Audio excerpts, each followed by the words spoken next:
बच्चों, कैसे हैं आप लोग? बढ़िया। बढ़िया ही रहिए और स्वस्थ रहिए, ठीक है, सुरक्षित रहिए। बच्चों, इससे पहले हमने अपने वीडियो में आपको व्याकरण से पार्ट 2 वर्ण विचार पढ़ाया था, ठीक है। उसका आधा भाग हुआ था, आप लोगों ने पढ़ा आधा भाग और आधा हमने छोड़ दिया था आगे के लिए, ठीक है। तो उसका आधा भाग आज हम पूरा करेंगे।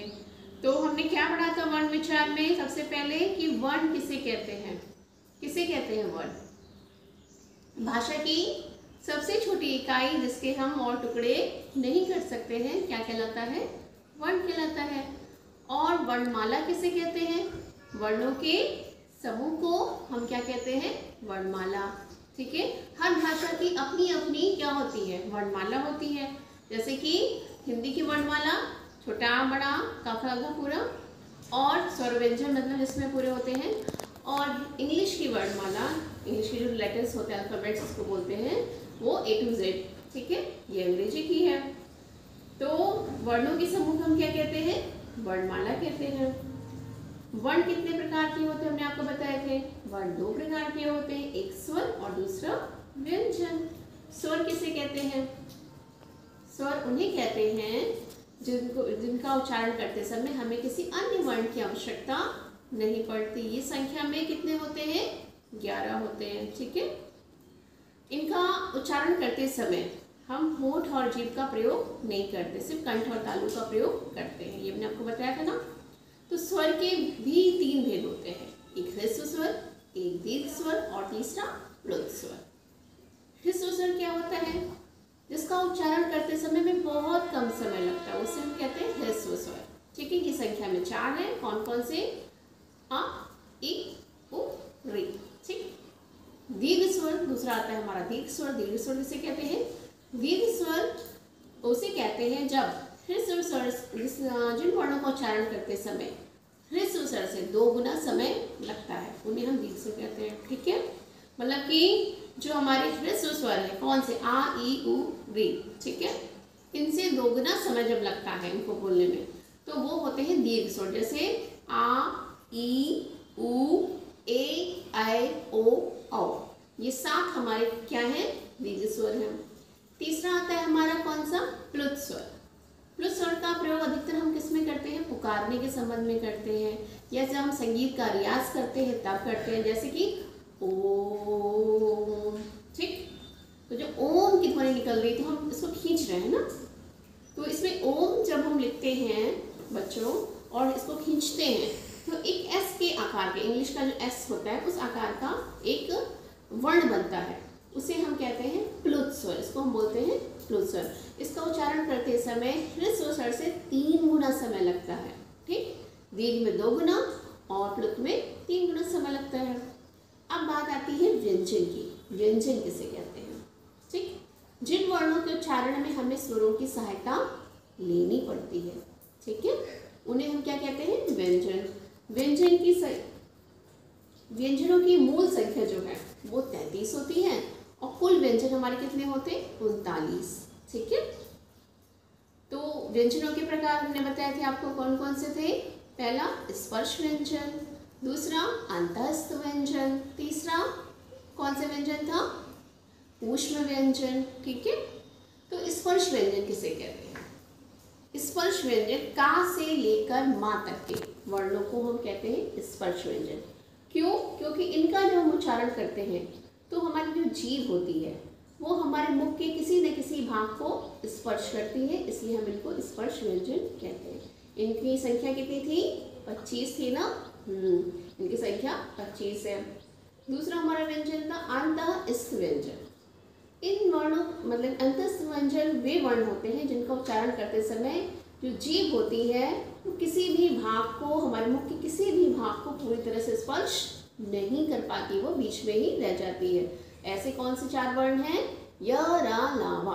उच्चारण करके देखिएगा तो जीभ हमारे किसी भी वर्ण को, इन 4 वर्ण को, या, र, ला, वा को पूरी तरह से स्पर्श नहीं कर पाती, इसलिए इनको हम बोलते हैं अंतःस्थ वर्ण, ठीक है।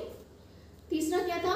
ऊष्म वर्ण। ऊष्म का मतलब ही क्या है? गर्मी। जब हम ऊष्म वर्णों का उच्चारण करते हैं तो क्या होता है, हमारे मुख से मतलब गर्म वायु निकलती है, इसलिए इन वर्णों को हम बोलते हैं ऊष्म वर्ण।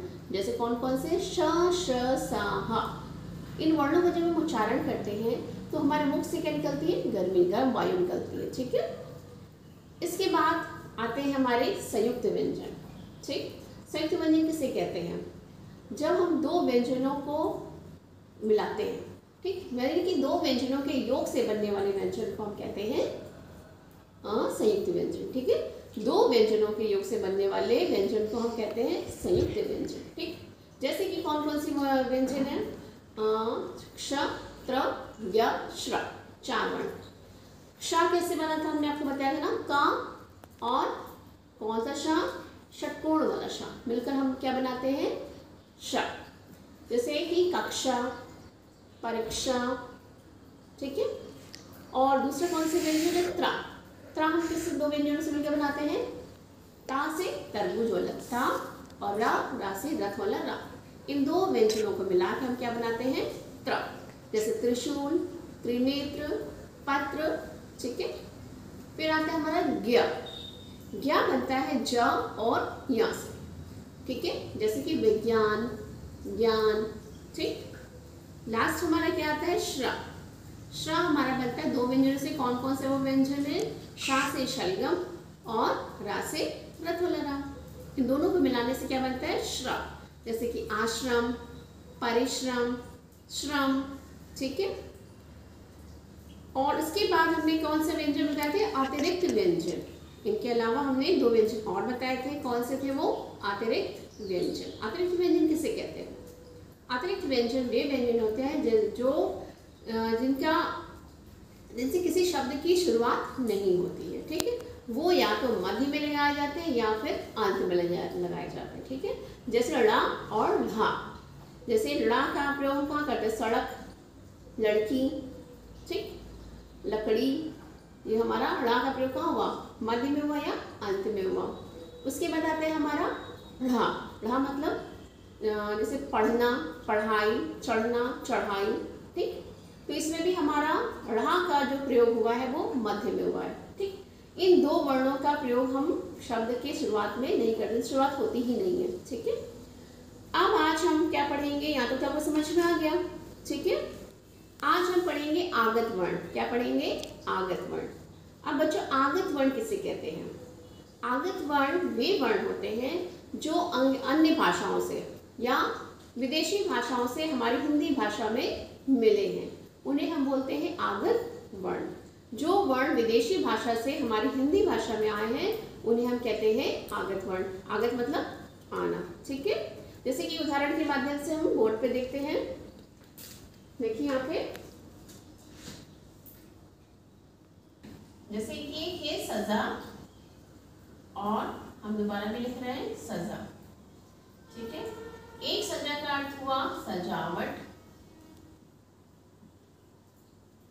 और एक अर्थ का सजा का अर्थ हुआ दंड।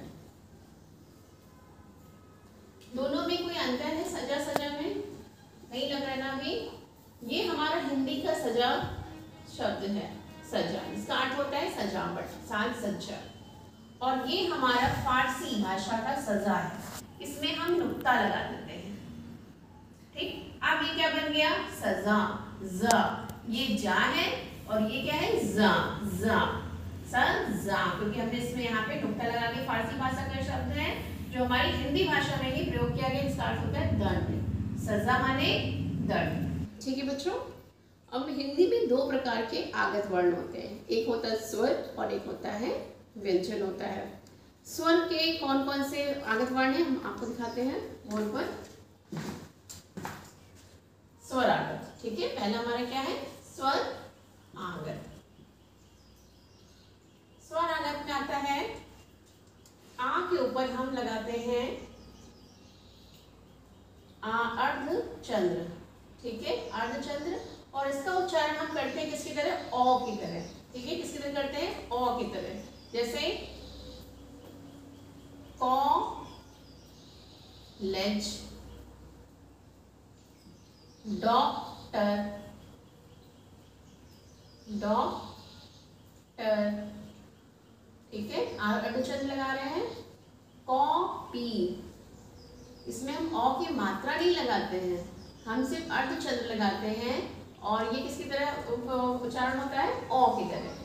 ठीक है, स्वरागत औ, कॉलेज, डॉक्टर, कॉपी। ठीक है, अब हमारा आता है व्यंजन आगत। व्यंजन आगत में आते हैं हमारे दो वर्ण, व्यंजन आगत। व्यंजन आगत में हमारे दो वर्ण कौन कौन से थे, फ और नुक्ता लगाएंगे फ, और दूसरा आता है ज। ठीक है, फ जैसे हमारा वर्ण हुआ, फ से हम बनाएंगे फैसला। फ से हम क्या बनाएंगे, फैसला।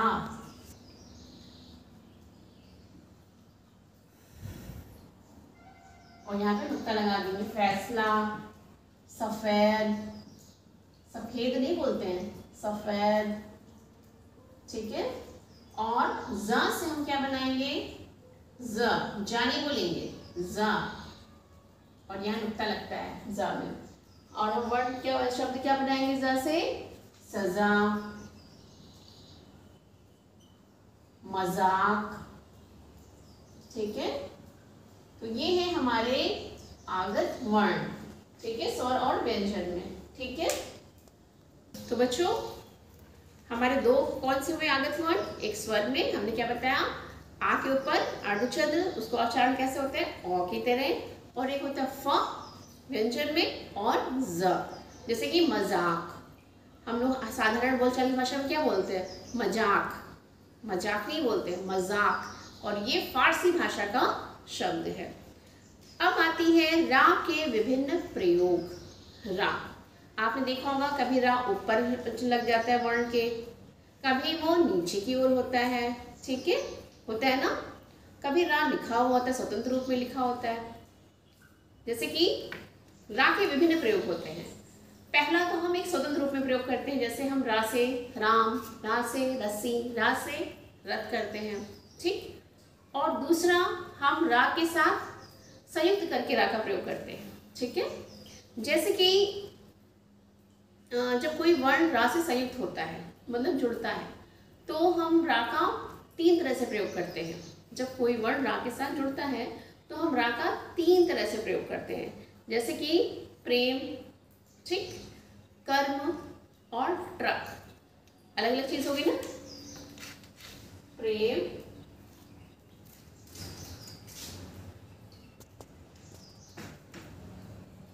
प्रेम,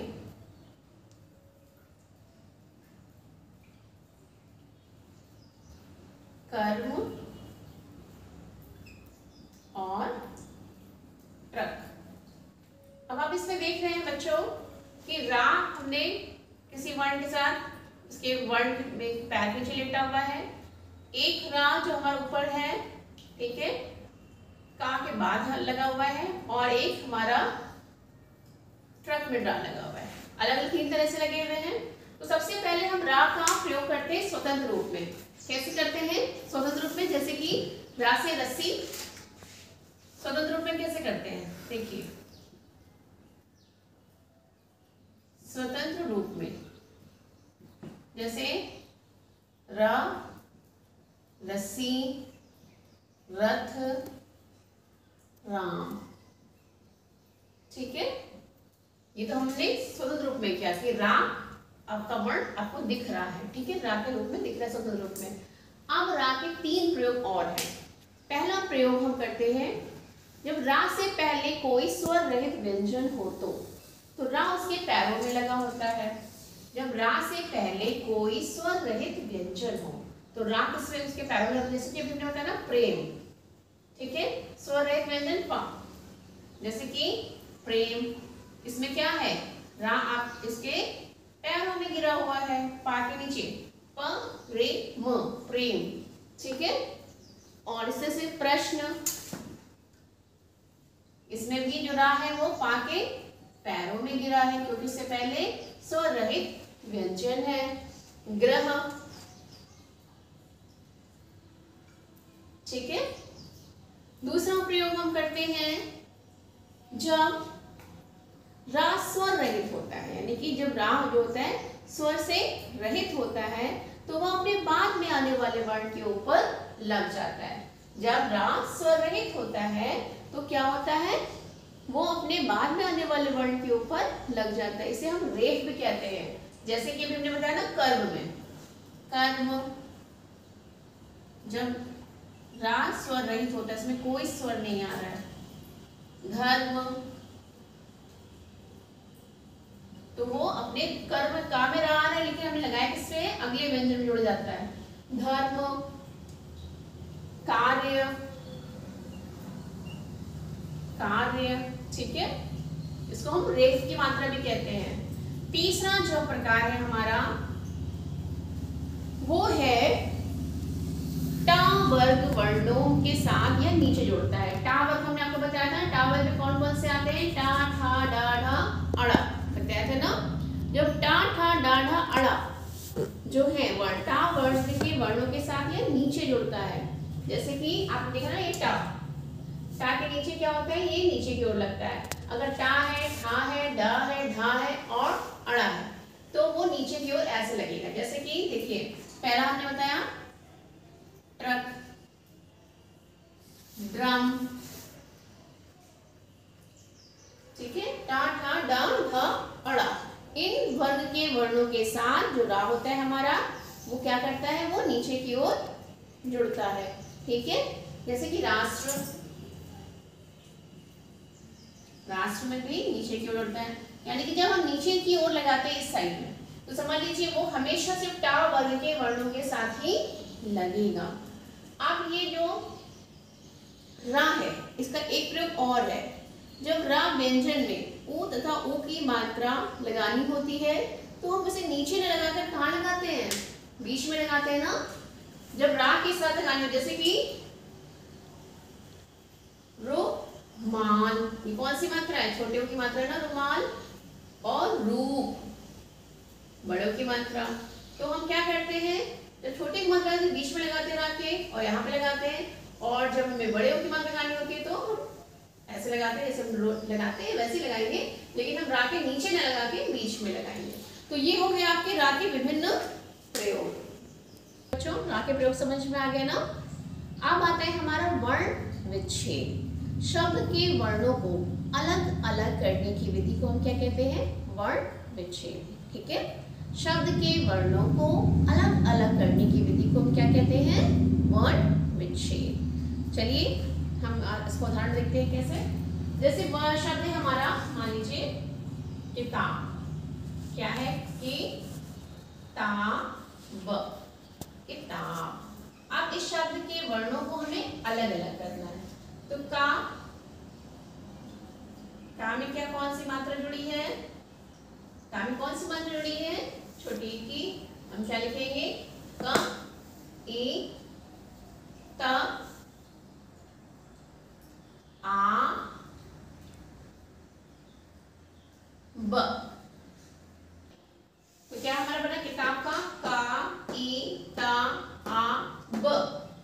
का में क्या निकल रहा है, ई, ता में क्या निकल रहा है, आ, और ब में निकल रहा है छोटा किताब।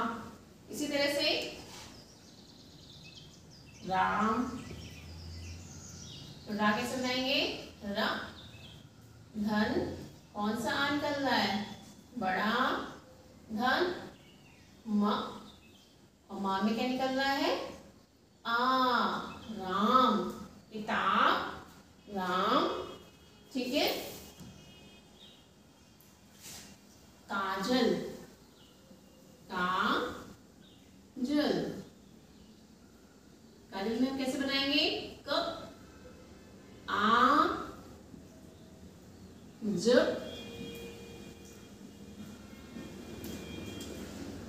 ज में आ निकल रहा है ना, ल, धन, आ। तो वर्णों को अलग अलग करने की विधि को हम क्या कहते हैं, वर्ण विच्छेद। आया कि शब्द के वर्णों को अलग अलग करके लिखने की विधि को हम क्या कहते हैं, वर्ण विच्छेद। यहाँ पे हमारा ये अध्याय खत्म होता है। आपको समझ में आ गया होगा। ठीक है, एक बार आप पढ़ के देखोगे आपको समझ में आ जाएगा। ठीक है, तो हमारा ये खत्म है आपको जो नहीं समझ में आया वो आप हमसे पूछ भी सकते हैं, वैसे आप एक बार पढ़ के देखेंगे सब क्लियर हो जाएगा। अब आते हैं हम अपने अभ्यास पर, तो आइए हम अपना अभ्यास करते हैं बच्चों। अब हम करते हैं अपना अभ्यास, ठीक है। लिखने का समय, सही विकल्प पर सही का निशान लगाइए। भाषा की सबसे छोटी इकाई क्या कहलाती है? अभी हमने आपको बताया था भाषा की सबसे छोटी इकाई क्या कहलाती है? वर्ण कहलाती है। दूसरा, जिन स्वरों के उच्चारण में दीर्घ स्वर से भी अधिक समय लगता है वे क्या कहलाते हैं? जिनमें 3 गुना समय लगता था, प्लुत स्वर। निम्नलिखित में से संयुक्त व्यंजन से बना शब्द कौन सा है? संयुक्त व्यंजन कौन कौन से? क्षत्रंग्या। अब इसमें देखिए कौन सा है? त्रा से त्रिशूल, ये है आपका। आगत व्यंजन का सही उदाहरण क्या है? कंगन नहीं है, कर्म नहीं है, चंद्रमा नहीं है, कॉलेज हमने बताया था ना, औ की तरह उच्चारण होता है आधे चंद्र बिंदु का, अर्धचंद्र का, कॉलेज। विसर्ग का उच्चारण किस व्यंजन की तरह होता है? विसर्ग का उच्चारण हा की तरह होता है, पहली वीडियो में हमने आपको बताया था हा की तरह होता है, ठीक है। नीचे लिखिए वाक्यों में रिक्त स्थानों की पूर्ति कीजिए। वर्ण को डैश भी कहा जाता है। वर्ण को क्या कहते हैं? अक्षर भी कहा जाता है, अक्षर। वर्णों का व्यवस्थित समूह क्या कहलाता है? वर्णमाला कहलाता है। या र लावा कौन सा व्यंजन है? अंतस्थ व्यंजन कहलाते हैं। अयोग व न स्वर माने जाते हैं, ना ही व्यंजन। जिन स्वरों के उच्चारण में बहुत कम समय लगता है वे क्या कहलाते हैं? ह्रस्व स्वर। निम्नलिखित वर्णों को छांटकर उन्हें उचित स्थान पर लिखिए, ठीक है। ये कौन कौन से वर्ण दिए गए हमारे? न, ज्ञा, च, वा, श, हा, या, र, स, त, आ, री, ओ, त्र, श्र। अब इनको हमें उचित जगह पे लगाना है। स्पर्श व्यंजन हमारे च, न, त, ये स्पर्श व्यंजन थे। ऊष्म व्यंजन श, स, ह। संयुक्त व्यंजन जो वर्ण थे हमारे संयुक्त व्यंजन को कौन कौन से वर्ण उसमें लिखे थे? त्र, ज्ञ, श्र। अंतस्थ व्यंजन या, रा, वा। स्वर हमारे आ, री, ओ। निम्नलिखित शब्दों के वर्ण विच्छेद करके लिखिए, जैसे कि अभी हमने आपको बताया। दिन कर, द, ई, न, अ, क, अ, र, अ। द, ई, न, क, र, दिनकर। किताब, क, ई, त, आ, ब, आ। क में ई, ता में आ की मात्रा आ रही है ना, ब में कोई मात्रा नहीं तो ब, आ। पुस्तकालय, पा में कौन सी मात्रा है? प, उ, पु, स, आधा स लगेगा यहाँ पे। त, अ, का, ल, य, पुस्तकालय। दीपावली, दा में कौन सी मात्रा है? ई, तो हम लिखेंगे ई, द, ई। और बच्चों ये तिरछी रेखा खींची, इसको हमने बताया था ना आपको, इसे क्या बोलते हैं? हलंत। हलंत मतलब ये अर्ध स्वर हो गया, ठीक है। और ये जुड़ के फिर पूरा स्वर बन जाएगा, पूरा व्यंजन बन जाएगा, ठीक है।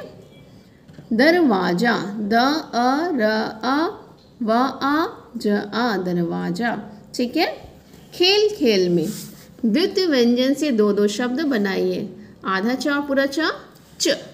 इससे हमने 2 शब्द कौन से रहे? कच्चा, बच्चा। आधा प और पूरा प, प। पप्पा, धप्पा। आधा ल पूरा ला, बिल्ली, दिल्ली।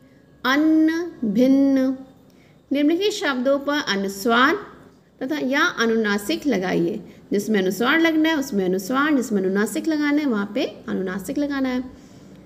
हंस लिखा है हंस, मुँह, मंजन, कंगन, चंद्रमा, दांत, हंसना, आंगन, ठीक है। रा के दिए गए रूपों में से 2-2 शब्द बनाइए। ये कौन सा है रा? ये री वाला रा है। ग्रह, कृपा। और ये कौन सा रा है? ये कौन सा रा है? रेफ वाला, धर्म, कर्म। ये हमने कौन सा बताया था? जो पैरों में पड़ा होता है, जैसे प्रश्न, ग्रह। ये कौन सा है? ये टा वर्ग के वर्णों के साथ लगता है, नीचे की ओर जो भी होते हैं। ट्रक, राष्ट्र। निम्नलिखित आगत वर्णों से 2-2 शब्द बनाइए। आगत वर्ण कौन से थे जो विदेशी भाषा से हमारी हिंदी भाषा में आ गए हैं? ओ, कॉलेज, डॉक्टर। फ, फैसला, सफ़ेद। ज, सज़ा, ज़मीन, ठीक है। ये आपको अपनी किताब में पूरा कर लेना है। तो बच्चों आपको समझ में आया? तो बच्चों आपको ये काम पूरा आपको करना है, अपनी बुक में भी करना है और अपनी कॉपी में भी, और हमें जल्दी से जल्दी सेंड करना है। ठीक है, फिर हम मिलेंगे अपनी अगली क्लास में। तब तक के लिए बाय बाय।